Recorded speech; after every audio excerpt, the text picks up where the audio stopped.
bestimmte Artikel.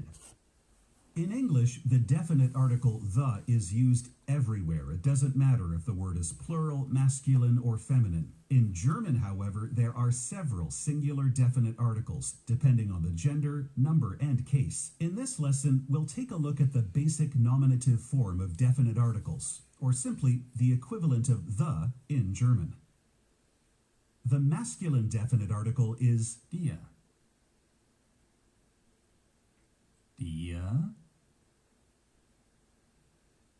Dir. Der Vater. Der Vater. Der Wagen. Der Wagen. Der Freund. Der Freund. Der Kuchen. Der Kuchen.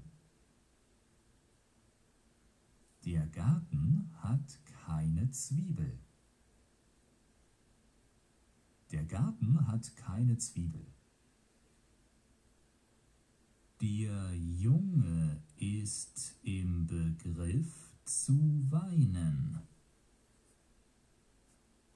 Der Junge ist im Begriff zu weinen.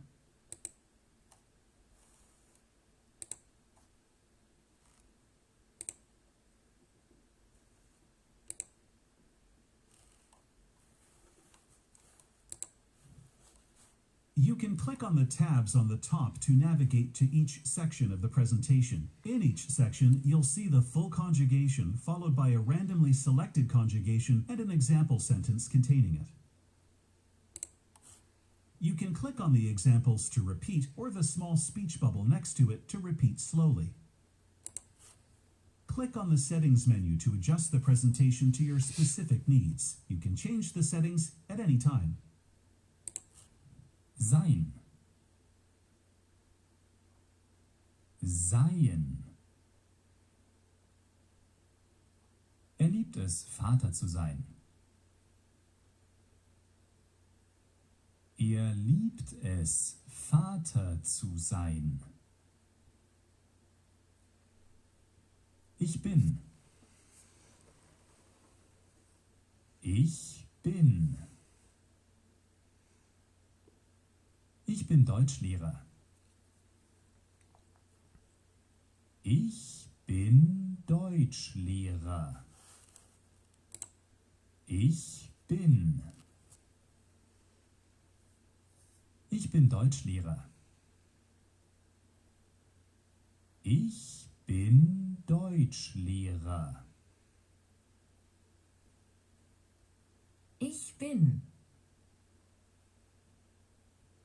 Ich bin.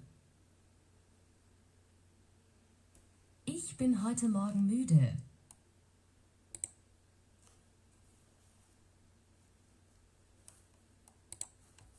Ich bin heute Morgen müde.